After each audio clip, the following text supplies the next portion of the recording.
heute den Abend mit uns verbringen wird und später die Ausstellung eröffnen wird. Herzlich willkommen, Frau Professor.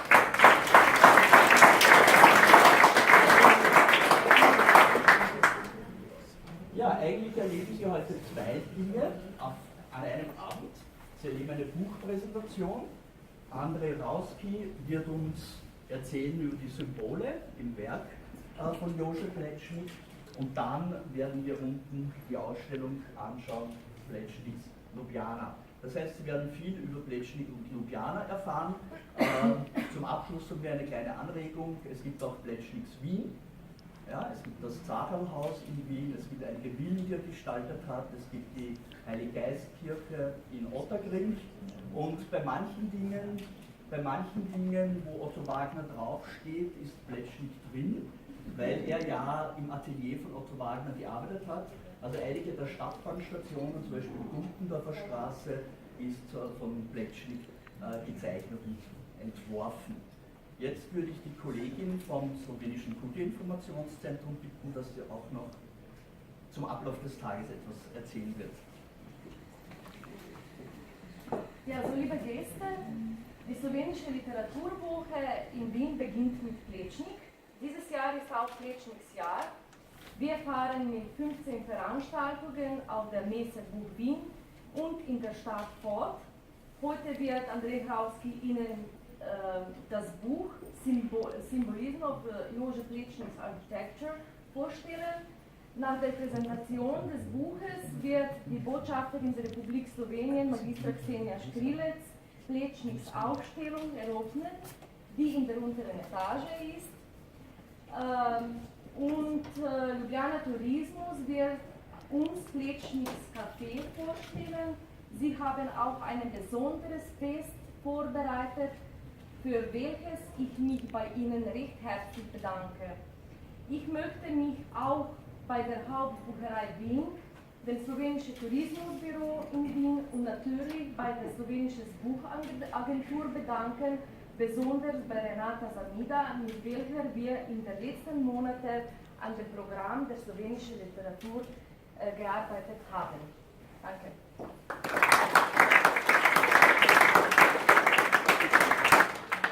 Ich würde Sie bitten.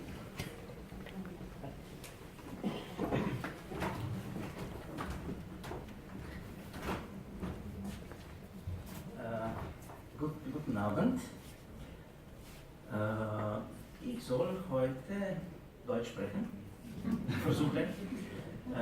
Und natürlich, ich soll sprechen über ein Buch. Es ist ein Buch, das ich habe vor ein paar Jahren geschrieben. Aber jetzt ist es auch in englischer Sprache. So, es ist nicht nur in Slowenisch, es ist hier. Warum? Ne? Auch diese Name über Symbolismus und so weiter und so weiter. Ich möchte Sie das ein bisschen erzählen. Ja. Es gibt schon viele Bücher über Plečnik, aber fast alle haben so von einem Blick auf ihn und auch ein bisschen mit ein paar Problemen, ich kann sagen. Es ist immer gesagt, dass Plečnik hat 3 Etappen oder Phasen von Arbeit. Die erste Phase ist in Wien, die zweite ist in Prag und die dritte ist in Ljubljana. Und hier gibt es die ersten Probleme, weil die Kunsthistoriker sprechen immer, dass in Wien, er war in diesem Kreis, im Kreis von Otto Wagner, er war ein Teil von Avantgarde und in Wirklichkeit seine Arbeiten hier in Wien waren sehr, sehr, sehr zeitgenössisch, damals sehr avantgardisch, revolutionär fast. Zum Beispiel auf die Bild, Sie haben dieses Zacherlhaus, was schon genannt heute. Das ist die erste so Fassade, die ist gehängte Fassade. Es ist aus Granit, aus polierte Granit, fast ohne Schmuck, ohne Ornament. Das war für diese Zeit etwas sehr Modernes.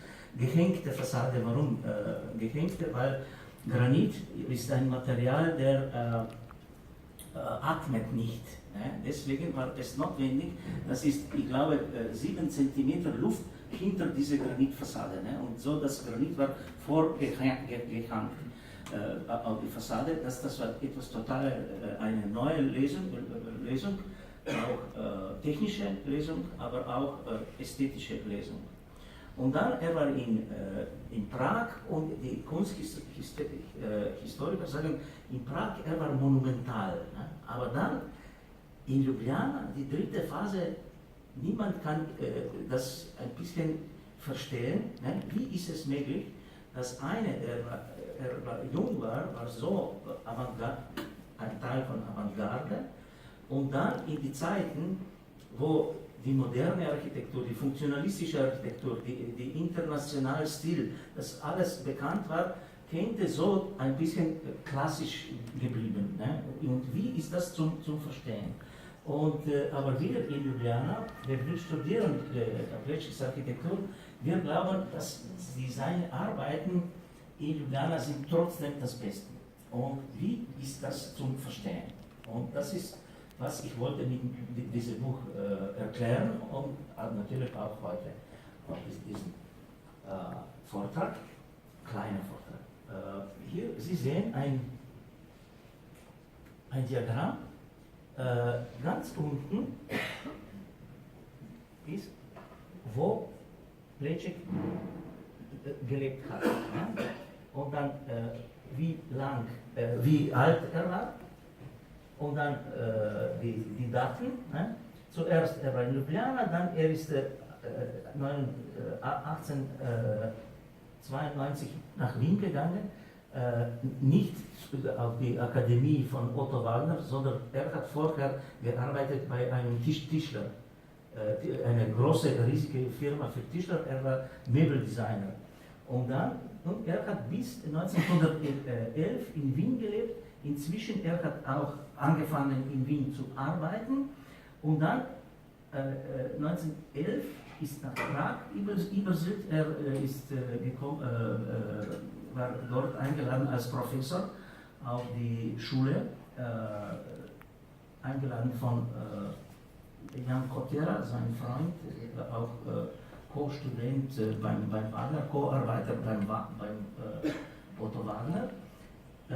Von Prag, er hat nur noch ein paar Sachen zu finischieren, sozusagen in Wien, wie die Kirche und so. Aber dann, er hat fast nichts gemacht. Und dann ist der Erste Weltkrieg gekommen, die Schule in Prag war zu und Sie sehen, von 14 bis 20, das ist 6 Jahre fast, er hat überhaupt nichts gemacht. Und er war in die besten Jahre, er war in Mitte 40, ne? Zwischen 40 und 50 Jahre, wenn die Leute sind sehr kreativ, er hat nichts gemacht für viele, viele Jahre. Und auch dieser Erste Weltkrieg für ihn, der war ein Schock, ne? Nicht nur für ihn, für die ganze Welt, war schockierend, wie diese Weltkatastrophe, so viele Getötete und so weiter. Das war eine unglaublich schwere Moment. Aber er hat fast zwischen 6 bis 10 Jahre Zeit, die Bücher zu lesen, auf die Bibliotheken in Prag zu gehen, überall in diese Museen und so. Und in dieser Zwischenzeit, er hat sich eine total andere Vorstellung über Architektur gemacht. Ne? Was ist Architektur für ihn? Vorher in Wien, es war für ihn so klar, ne, als ein Teil von modernen Architekten rund Wagner, die haben immer gekämpft für die neuen Ideen. Und dann er hat gesagt, aber was sind diese neuen Ideen? Jede revolutionäre Fassade, neue Fassade, wie zum Beispiel Majolika-Haus in Wien von Otto Wagner, war am Ende ein Skandal, weil die normalen Leute haben das nicht verstanden. Und es war nicht zu viel zu tun mit Architektur, es war mehr die technischen Möglichkeiten. Ne? So eine keramische Fassade zu machen, das war möglich nur wegen dieser Entwicklung von der Keramik in Pécs, ne, in Ungarn, wo war erstes Mal möglich, dass sie haben gemacht, die Keramik, die könnte die Winter überleben, ne? diese Frost und so weiter. Und er hat gesagt, aber für mich Architektur ist etwas viel wichtiger. Und er hat sich gefragt, was sind die Wurzeln von Architektur und was ist der Sinn von Architektur. Und er hat dann gesagt, ja, was ist die moderne Mensch, ne, ist entstanden mit Homo sapiens, ne, war die erste, der hat sich gefragt, warum lebe ich, was ist nach meinem Tod, warum ich muss sterben und so weiter. Und er hat gesagt, wir wissen, wenn diese Leute sind gekommen, weil wir finden die Grabmäler,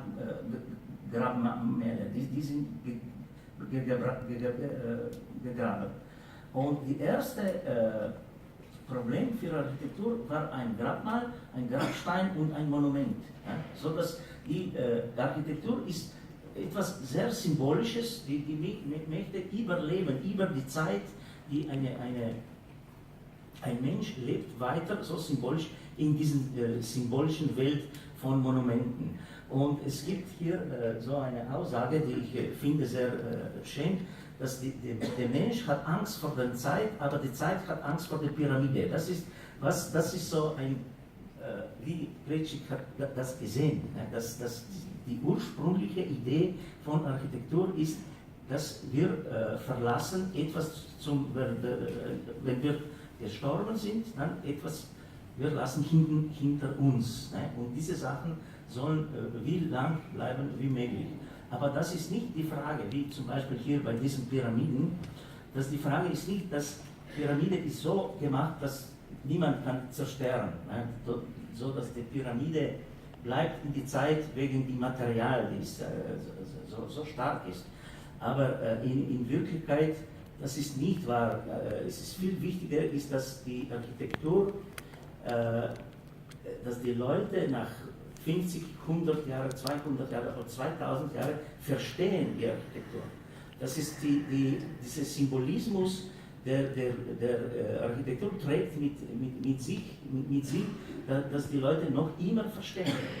Und er hat entwickelt seine eigene Architektur, Plečnik, die er hat genannt Architectura perennis, die ewige Architektur. Das ist auch sein erstes Buch von 1941, wo er hat publiziert seine Pläne und so. Und er wollte sagen, das ist die wichtigste für mich in der Architektur ist, das ist etwas, was wir lassen hinter uns. Das ist nicht so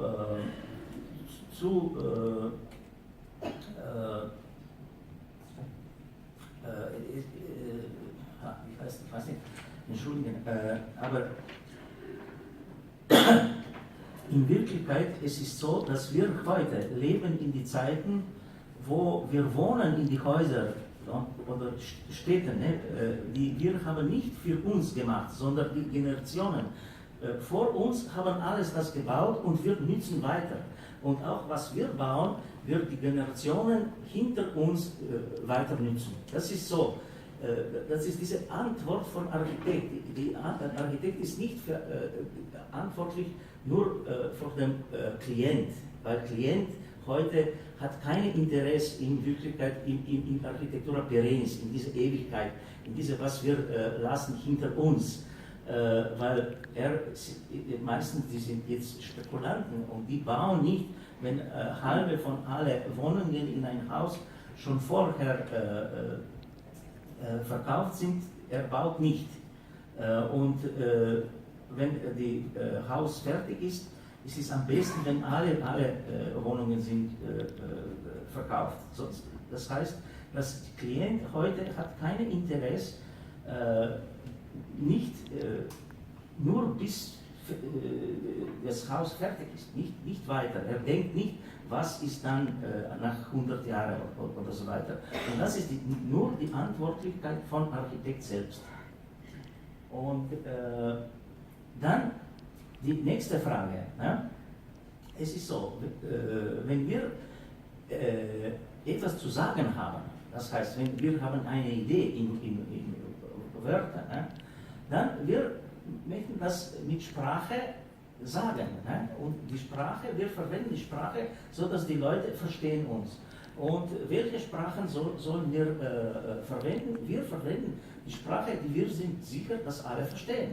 Wir sprechen nicht in fremde Sprachen, so dass die Leute verstehen uns nicht oder in eine starke Dialekt oder so, aber in eine einfache Sprache, die wir sind sicher, dass alle verstehen.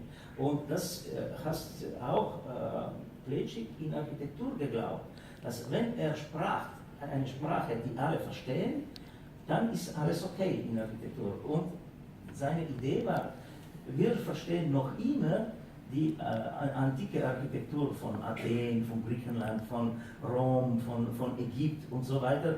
Und diese Sprache ist in unser Leben so präsent, dass alle verstehen das. Aber wenn du machst eine neue, komplett neue Fassade oder eine neue Architekturform, dann ist es nicht, das ist schon die Frage, ne, ob die Leute das nehmen oder nicht. Und deswegen, die Architektur von Plečnik, wir sollen nicht verstehen als ein Stil, nur als eine Sprache. Weil zum Beispiel, das ist eine Kapelle auf dem Friedhof Žale in Ljubljana, es ist griechische Tempel, aber in Wirklichkeit es ist alles gegen Stil. Im griechischen Tempel, es gibt keine Säule in die Mitte, wie hier, oder ionische Säule hat nicht diese Profilierungen, wie hier sind und so. Für Plečnik, die Regeln von einem Stil, das war für ihn nicht wichtig. Wichtig für ihn war, dass er hat Formen verwendet, die Leute verstehen. Nicht so Kunsthistoriker oder Architekten, aber alle Leute sollen das verstehen. Und deswegen, wir sprechen über Architektursprache. Und diese Architektursprache, das klassische Alphabet von Architektursprache, sind Säulen, Pyramiden, Obelisken, Bogen und so weiter. Und das ist, warum er hat alle diese Formen verwendet. Und diese klassische Architektursprache erhält eine starke symbolische Komponente. Deswegen wir müssen etwas über Symbole sagen. Zum Beispiel, das ist ein sehr berühmtes Bild von Magritte. Und es ist geschrieben, das ist keine Pfeife. Ja? Und das war dieses Bild war auf eine Ausstellung und dann die Leute haben gesagt, ja, aber das ist eine Pfeife. Und Magritte war dort und hat gesagt, ja, aber Sie können nicht Tabak rauchen, ne, mit dieser Pfeife, weil das ist ein Bild. Ne? Trotzdem, es ist eine Pfeife, aber es ist ohne seine Funktion. Ne? Normalerweise, wir verstehen, dass ein Glas von Wasser muss die Wasser erhalten. Ne? Das ist das Funktion, sagt uns, was diese Sachen sind in Wirklichkeit. Aber es gibt Formen, die können selbst existieren, ohne die Funktion, die sie haben. Zum Beispiel, ein schönes Beispiel für mich ist Karl Friedrich Schinkel, ein klassisches Architekt aus Berlin.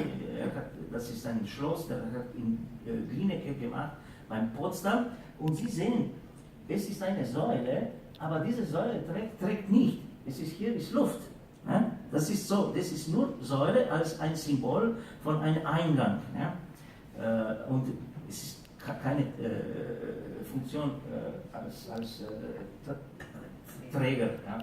Und auch hier in der römischen Mauer in Ljubljana, Plečnik hat die Säule so gemacht, dass gehen nicht zum Boden, sie trägen auch nicht. Das sind nur symbolische Zeichen, Symbole, die sagen, das ist ein Eingang. Und weiter, es gibt auch die Symbole, die wir müssen die Bedeutung zugeschrieben. Das ist zum Beispiel ein Felsen in der Nähe in Sardinien, die hat so eine spezielle Form und dann die Leute sagen, ja, das ist ein Elefant oder so etwas. Das sind die Formen, die sind so besonders, dass die Leute müssen einen Namen geben. Die Leute müssen reagieren auf diese Sachen. Und das ist, was Plečnik will haben. Und deswegen, er hat auch, er verwendet mehrere Symbole mit mehreren Bedeutungen. Zum Beispiel für mich eine sehr schöne Beispiel ist dieses Denkmal in Lani, das ist ein Schloss, das ist Sommerschloss für die tschechische Präsidenten. Und vorne ist ein Denkmal für die Gefallenen im Ersten Weltkrieg. Der hat mehrere Symbole in einem. Ne? Zum Beispiel hier, Sie sehen, ist eine Säule. Und diese Säule ist perfekt gemacht. Und dann ist es eine Obelisk. Diese Obelisk ist halb gemacht, es ist grob, ne? Es ist nicht poliert und so. Und dann, es gibt noch der dritte Symbole, die geraden, die sind hier, die machen eine Form von einer Pyramide. Ne? Das heißt, wenn die verstehen, wenn sie sehen nicht die Pyramide, vielleicht sie sehen die Obelisk, aber wenn sie sehen auch die Obelisk nicht, vielleicht sie verstehen das Säule. Ne? So dass die mehrsprachige, so dass etwas, er will sie so versaubern, no? Auf vielleicht auch, ne? So dass sie müssen etwas, eine Stellung gegen seine Architektur haben. Noch ein sehr interessantes Beispiel, das ist ein Denkmal für die gefallenen Partisanen nach dem Zweiten Weltkrieg. Das war im Zweiten Weltkrieg, er hat das in 1951 gemacht in Gorje beim Bled. Und Sie sehen zum Beispiel ein Symbol von einem Stern. Ne? Hier ist ein Stern, das ist so sozialistischer Stern. Und hier ist eine Mutter, ne, von einer gefallenen Partisanin, die sehr traurig ist. Aber auf die andere Seite, Sie können das auch anders verstehen oder anders sehen. Ne? In Wirklichkeit, das ist ein Teil von einer gotischen Kathedrale. Ne? Eine Rosette von einer gotischen Kathedrale. Und diese Frau, die sitzt drin, kann auch eine Maria sein, ne? Heilige Maria. So dass es ist auch für die linke oder für die rechte, jeder verstehen das ein bisschen anders und dieses Monument ist für die beiden okay. Ne? Und nach dem Zweiten Weltkrieg er wollte seine Architektur in Nähe bringen zu den Leuten und in die neuen Zeiten nach dem Zweiten Weltkrieg waren neue Symbole. Bei uns war dieses Sozialismus und er hat gezeichnet eine Madonna mit Kind für Nevelia mit einem Stern. Kommunistischer Stern auf dem Kopf. Das war in Wirklichkeit nicht realisiert, so war ohne Stern, aber trotzdem, ne, das war sein Versuch. Wir können verstehen, wie er wollte mit allen Mitteln seine Architektur näher zu den Leuten bringen, also dass die Leute verstehen. Und auch, wenn wir sprechen, diese Symbolen, auch seine Arbeiten in die Stadt von Ljubljana kann man auch als symbolisch sehen, als er hat wie eine alte antike Stadt oder römische Stadt gemacht. Für die Schloss auf dem Hügel war für ihn ein Akropolis, es war ein Forum, diese Markthallen sind gemacht wie eine Stoa. Hier, wir haben auf dem Fluss von Ljubljanica einen Triumphbogen, die grüßt die Ljubljanica, der Fluss, der geht, verlässt die Stadt Ljubljana. Wir haben auch römische Mauer und wir haben Ort der Toten, wir haben Stadion, alle diese klassischen Sachen und die Bibliothek für ihn war ein Tempel der Weisheit. Das ist hier diese Tempel. Und dann natürlich, es waren auch versteckte Symbole in seinem Haus, im Keller, wo er hat Kartoffeldeponie gehabt und Kohle und so weiter. Er hat eine Säule gemacht, die wieder ist nicht tragend. Hier ist nicht gut zu sehen, es ist 20 cm Luft hier, ne? Aber auf dieser Säule ist eine Statue von Steinbock. Und er hat das selber gemacht für die Borromäusbrunnen in Wien. Aber er hat gedacht, dass das ist sein Porträt. Ne? so diese Bart und so, ne, diese Sachen. Er hat geglaubt, dass er ist ein Steinbock, auch in diese Capricorn-Symbole. Er war nicht. Er hat diese Steinbock verpasst für 2 Tage, aber trotzdem, ne, er hat sich gehalten als ein Steinbock. No, und das hat er so als versteckt in diese Keller, was niemand sieht, niemand weiß. Ne, so auch, wenn Sie gehen jetzt auf diese Tour von seinem Haus, die zeigen das nicht, ne, natürlich, weil das ist dieser versteckte Symbolismus. No, und ich weiß nicht, ob Sie haben das verstanden, aber die Symbole sind etwas anders als Zeichnen. Für eine Zeichen ist es alles klar. Ein Zeichen bedeutet das. Ne? Ein Stopp sein, ne? Auf die Straße, du musst Stopp sein oder du zahlst. Ne? Aber ein Symbol, es ist eine spezielle Form, es ist am besten, wenn Sie machen seine eigene Idee, was das bedeutet. Weil wenn Sie machen seine eigenen Erklärungen, dann Sie sagen, das bedeutet mir das. Und wenn Sie sagen das, die ganze Haus hat schon für Sie eine Bedeutung. Und das war für Plečnik das Wichtige, dass Sie haben eine Stelle gegen seine Architektur. Es ist nicht, es ist egal, was für eine Erklärung haben Sie, aber das Wichtige ist, dass Sie haben eine Vorstellung, ne, was das ist. Und ich lade Sie ein auf einen symbolischen Weg durch Nationale Universitätsbibliothek in Ljubljana. Das ist meine Idee, was dieser symbolische Weg bedeutet. Jeder kann seine eigene Erklärung haben. Ne? Zuerst, Nationale Universitätsbibliothek in Ljubljana ist eine sehr starke Gebäude, sehr groß und so. Ne? Aber Eingang ist hier von einer schmalen Nebenstraße. Warum ist das so? Dass die Gebäude ist so wichtig ist auch in die Maße von der Stadt, ne, von allen anderen Häusern, aber dann die Eingang, es ist so, ne? Ja, das ist, weil sie gehen in die Bibliothek, sich zu lernen, und das ist seine private Entscheidung. Ne? Das ist nicht so, dass ich gehe in die Bibliothek auf die größte Tür, ne, und so.